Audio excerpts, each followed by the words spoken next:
A Revolução dos Bichos. Capítulo 2. Daí a 3 noites faleceu o velho major, tranquilamente, durante o sono. Seu corpo foi enterrado no fundo do pomar. Começava o mês de março. Durante os 3 meses seguintes houve uma intensa atividade secreta. As palavras do major haviam dado uma perspectiva de vida inteiramente nova aos animais de maior inteligência da granja. Não sabiam quando teria lugar a revolução prevista pelo major, nem tinham razões para acreditar que fosse durante a existência deles próprios, mas percebiam claramente o dever de prepararem-se para ela. A tarefa de instruir e organizar os outros recaiu naturalmente sobre os porcos, reconhecidamente os mais inteligentes entre os animais. Salientavam-se, entre eles, 2 jovens varrões, Bola de Neve e Napoleão, que o Sr. Jones criava para vender. Napoleão era um cachaço Berkshire, de aparência ameaçadora, o único Berkshire da fazenda, pouco falante, mas com a reputação de possuir grande força de vontade. Bola de Neve era mais ativo do que Napoleão, de palavra mais fácil e mais imaginoso, porém não gozava da mesma reputação quanto a solidez do caráter. Todos os demais porcos da fazenda eram castrados. Dentre estes, o mais conhecido era porquinho gordo chamado Garganta, de bochechas redondas, olhos sempre piscando, movimentos lépidos e voz aguda. Manejava a palavra com brilho. Quando discutia algum ponto mais difícil, tinha o hábito de dar pulinhos de um lado para o outro e abanar o rabicho, o que era assaz persuasivo. Diziam que Garganta era capaz de convencer que o preto era branco. Esses 3 haviam organizado os ensinamentos do major num sistema de pensamento a que deram um nome de animalismo. Várias noites por semana, depois que Jones dormia, realizavam reuniões secretas no celeiro e expunham aos outros os princípios do animalismo. De início, encontraram certa apatia e muita estupidez. Alguns animais mencionaram o dever de lealdade para com Jones, a quem se referiam como o dono, ou fizeram comentários elementares do tipo: "Seu Jones nos alimenta. Se ele fosse embora, nós morreríamos de fome." Outros faziam perguntas como: "Que nos importa o que acontecerá depois da nossa morte?" Ou: "Se essa revolução vai ocorrer de qualquer maneira, que diferença faz trabalharmos por ela ou não?" E os porcos enfrentavam grandes dificuldades para fazê-los ver que isso era contrário ao espírito do animalismo. As perguntas mais estúpidas eram sempre as de Mimosa a égua branca. A primeira pergunta que fez a Bola de Neve foi: "Continuará havendo açúcar depois da revolução?" "Não", respondeu Bola de Neve, firmemente. "Não dispomos de meios para obter açúcar nesta fazenda. Além disso, você não necessita de açúcar. Mas terá a aveia e o feno que quiser. E eu ainda poderei usar laços de fita na crina." Perguntou Mimosa. "Camarada", explicou Bola de Neve, "essas fitas que você tanto estima são o distintivo da escravidão. Será que você não compreende que liberdade vale mais do que laços de fita?" Mimosa sempre concordava, mas não dava a impressão de estar lá muito convencida. Muito mais ainda lutaram os porcos para neutralizar as mentiras espalhadas por Moisés, o corvo doméstico. Moisés, bicho de estimação do Jones, era um espião linguarudo, mas também hábil na conversa. Afirmava a existência de uma região misteriosa, montanha de açúcar, para onde iam os animais após a morte. Essa montanha estava situada em algum lugar do céu, pouco acima das nuvens, segundo dizia Moisés. Na montanha de açúcar, os 7 dias da semana eram domingo, o campo floria o ano inteiro, e cresciam torrões de açúcar, bolos de linhaça nas sebes. Os animais detestavam Moisés, porque vivia contando histórias e não trabalhava, porém alguns acreditavam na montanha açúcar e os porcos tiveram grande trabalho para convencê-los de que tal lugar não existia.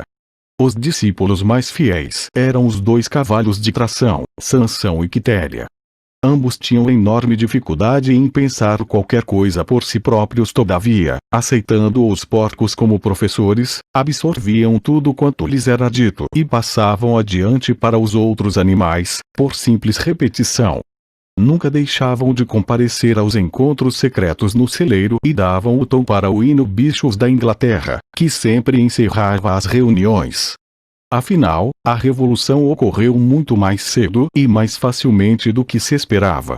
Jones fora, no passado, um patrão duro, porém eficiente. Agora estava em decadência.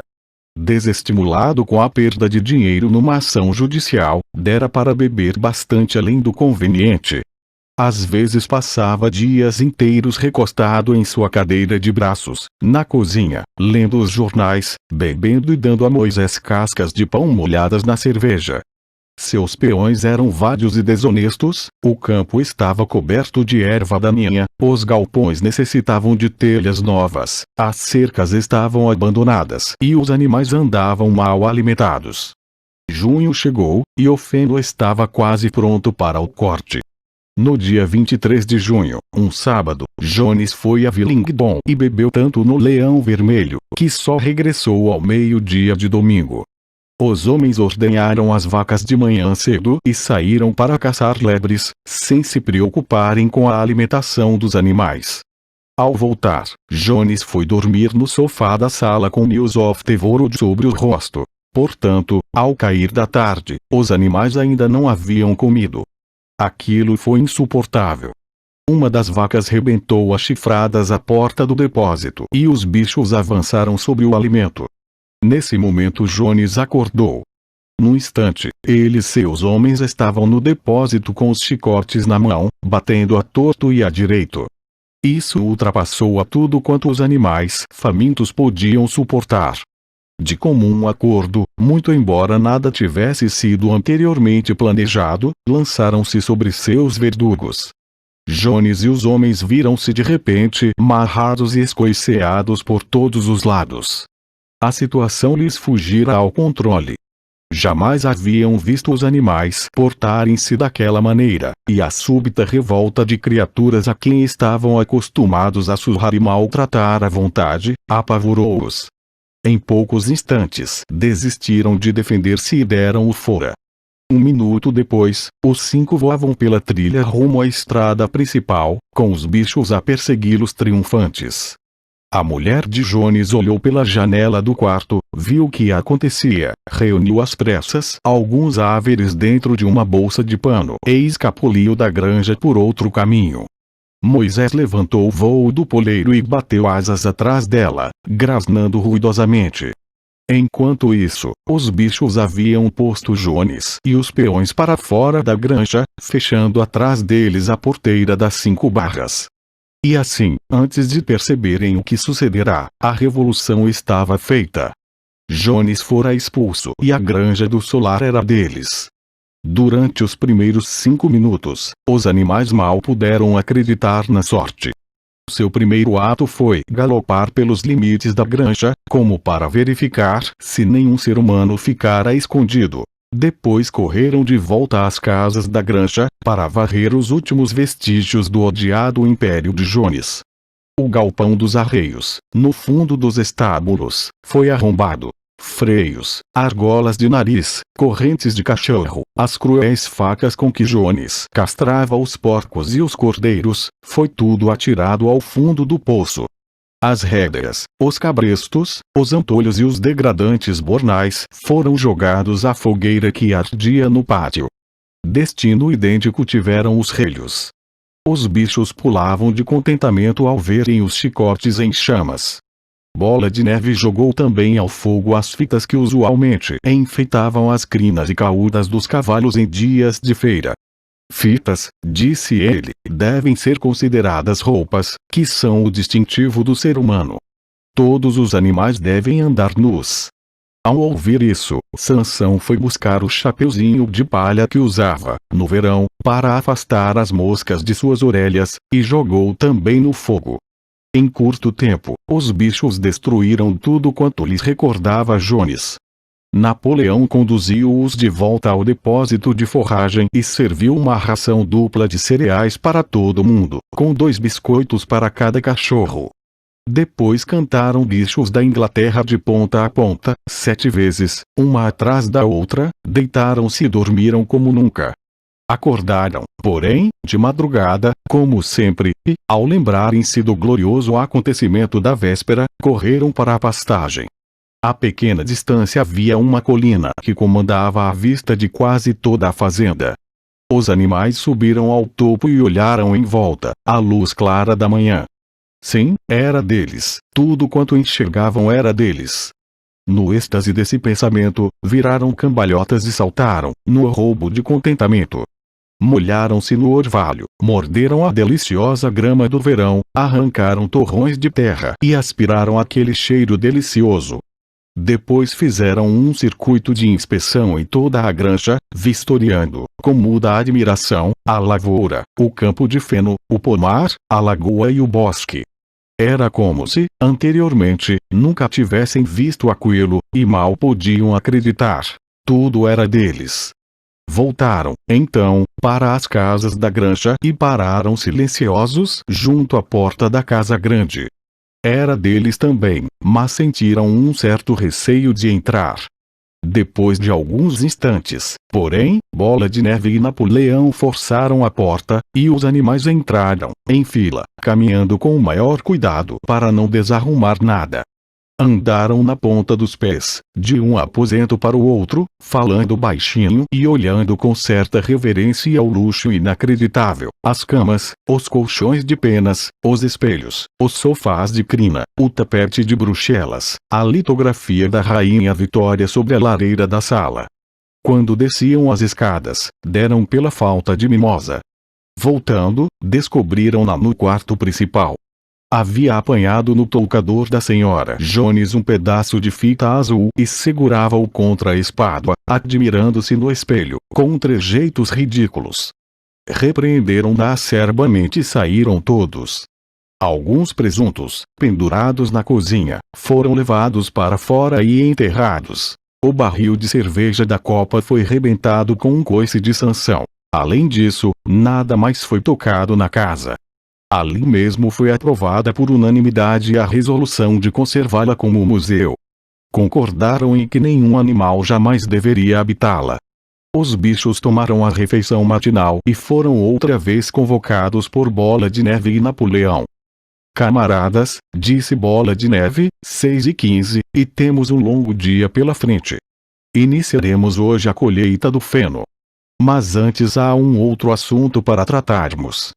Os porcos revelaram que durante os últimos 3 meses haviam aprendido a ler e escrever, no velho livro de ortografia dos filhos de Jones, que fora jogado no lixo. Napoleão mandou buscar latas de tinta preta e branca e conduziu-os até a porteira das 5 barras que dava para a estrada principal.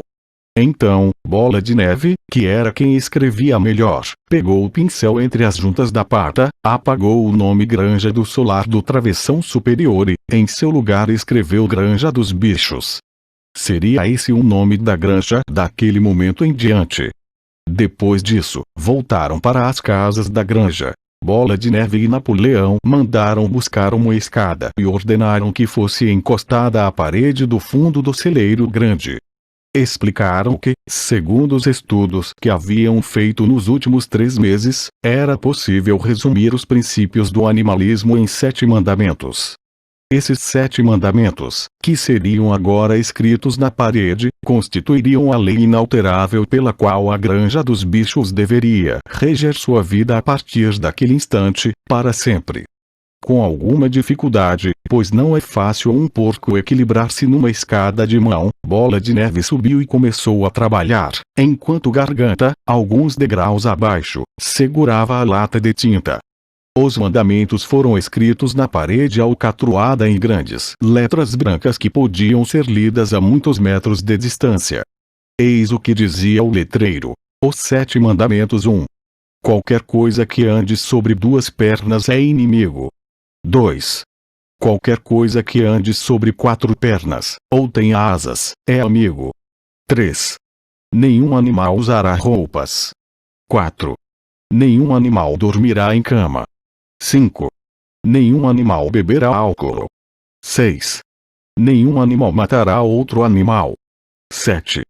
Todos os animais são iguais.